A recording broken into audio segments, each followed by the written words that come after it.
Hallelujah. Unstoppable Favor, the daughter of Zion is my other name. Leo sijapata maswali, kwa hivyo nitaenda moja kwa moja kwa mafundisho na testimony. Safari yangu ya wokovu inaendelea. Nafikiri kuna mtu anasoma kitu. Hii si hadithi tu ya Bunuwasi. Hallelujah.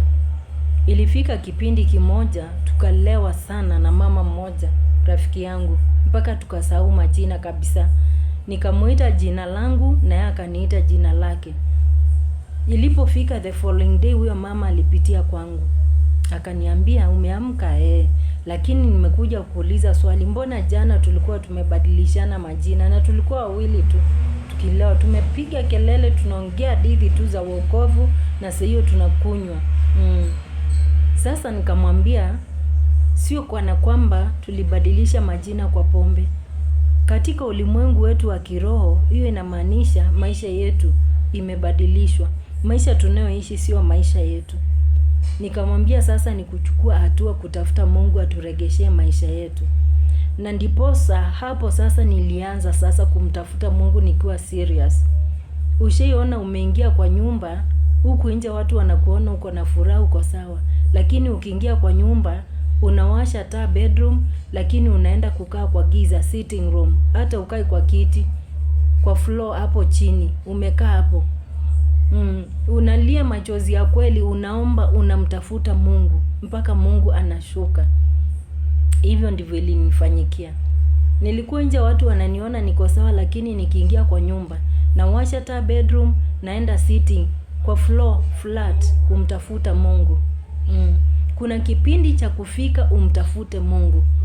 Na Mungu alipatikana kwa sababu sasa alinipa urejesho wa mambo mengi sana na biashara yangu. Na nilipofungua biashara yangu, kuna jambo Mungu alijitukuza. Mpaka waleo sielewe alifanya aje, lakini lilifanyika. Kulikuwa na mama alikuwa anakuja kwa duka yangu kila mwezi, anapima nguo na pia ananunua na mafuta. Ikafika wakati mmoja ule mama mwili wake ukaanza kudhoofika, akawa haendelei vizuri. Nikamuuliza, mbona mwili wako unakaa ni kama hauko sawa?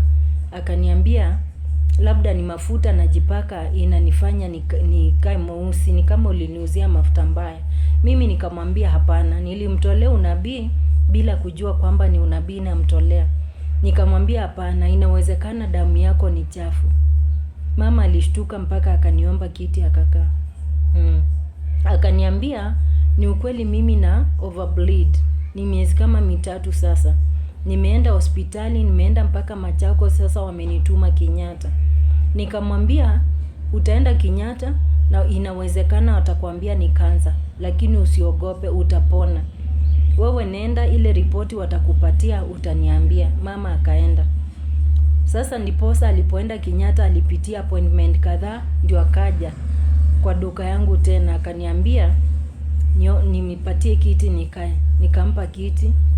Nikaona mama ni kama amevunjika moyo sana. Akaniambia wameniambia ni kansa. Nikamwambia nilikwambia kama ni kansa usiogope, utapona.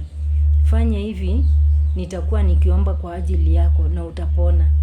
Usiogope, wewe nenda, pika vizuri, ukule, usijinyime kula. Ukisikia kula kitu, kula vizuri kabisa na ulale usingizi kabisa. Nitakuombea na utapona. Na hivyo ndivyo ilifanyika. With no time, huyo mama akapitia kwa duka. Akaniambia nimeanza chemotherapy. Na alifanywa safari kadhaa. Na hata vile watu husema ati nywele inaisha, sijui mtu anakonda, hakubadilika hata kidogo. Lakini ni ukweli, alienda Kenyatta mara kadhaa. Ikafika sasa ni wakati sasa wa kupatiwa ripoti yake vile anaendelea. Ameenda safari 2, wanamwambia ripoti yako daktari hayuko. Safari ya 3 akapita kwa duka akiwa amekasirika, akaniambia sasa nimeenda hospitali mara kadhaa, wananiambia daktari yuko na ripoti yangu ya mwisho hayuko. Nikamwambia ni kwa sababu ripoti yako inasema umepona na madaktari hawaamini kama umepona. Hiyo siku sasa ndio nikamwambia tuombe pamoja. Tukaomba kwa ajili akapate barua yake. Na alipoenda kweli barua alipata na alikuwa amepona kabisa mpaka wa leo. Hata wanampigia ni muda hatujaonana, huwa nampigia namwambia mimi hutoa testimony yako. Sasa uniambie ikifika wakati wa kutoa testimony atasimama na ashuhudie kila Mungu alimfanyia. In Jesus name. Hivi nataka kukuambia nini? Kuna wakati wa kumtafuta Mungu akuregeshee maisha yako. Watu wengi tunaishi maisha ambao tunaishi kwa sababu maisha yetu yamebadilishwa na hatujui. Angalia hadithi ya Ana katika kitabu cha 1 Samuel 1:2 na uendelee usome mpaka 3 uone baada ya kupata Samuel. Ndiposa hapo utajua kuna kipindi cha kutoka comfort zone ukamtafute Mungu. Ana alikuwa anatoka Rama anaenda Shilo kumtafuta Mungu. Na analia machozi ya kweli. Unafikiri alikuwa amelia machozi na maombi ya kiasi gani mpaka Eli amuite mlevi? Nafikiri hao machozi ndio nilikuwa nalia nikienda pale kwa nyumba kuzima taa nikae sitting room nianguke flat nimtafute Mungu. Na kuna wakati wa kuweka nadhiri na Mungu. Kuna kipindi cha kusikiza Mungu anasema nini. Kwa sababu nafikiri Ana alipata ufunuo kana kwamba hajabeba kitu cha rahisi cha hivi hivi kwa tumbo yake, kwa kizazi chake. Ndiposa akaweka nadhiri na Mungu akamwambia ukinibariki na mtoto mmoja nitakupatia. Na ikuchukua muda, Ana akabarikiwa. Kwa hivyo kuna wakati pia wa kuweka nadhiri na Mungu, mwambie ukinibariki nitakupatia hichi, nitakufanyia hichi. Si kana kwamba unamuonga Mungu, lakini unaweka nadhiri. Unamwambia Mungu ukinifanyia hivi na mimi nitakufanyia hivi. Mimi nililia sana, nikamwambia Mungu ukiniregeshea maisha yangu, nitakutumikia siku zote za maisha yangu. Ndio maana unaona nikisema sidhani duniani kama kuna kitu chochote kitakuja kunizuia mimi kumtumikia Mungu. Kwa sababu niliweka nadhiri na Mungu, ukiniregeshea maisha yangu, nitakutumikia. Haleluya. Natamani nipate mtu ananiambia nasikia nimekata tamaa. Naona kama mambo yangu imekwama haiwezekani. Ndiposa nimuulize, wewe ndio unakata tamaa zaidi ya Ana? Fikiria unatoka kwa nyumba upate wamama wamepanga laini hapo nje, wanakutaimu, wakukejeli, wacheke, wakikuita tasa.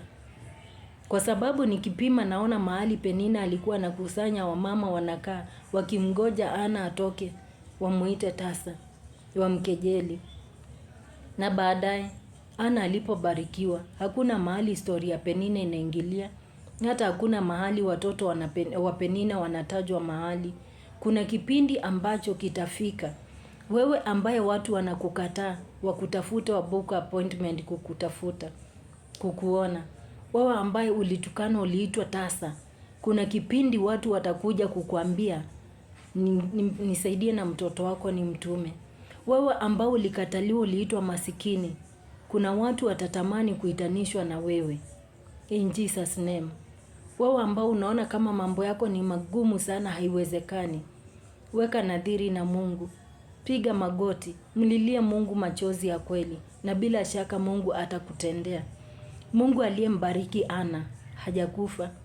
Mungu aliyepita kwa duka yangu kama sijielewi. Kama sijielewi na akamponya huyo mama kansa. Sio kana kwamba hakujui. Mungu si kiziwi, anasikia maombi yako. Si kipofu, anakuona. Na mkono wake je, si mfupi kukufikia. Weka nadhiri na Mungu.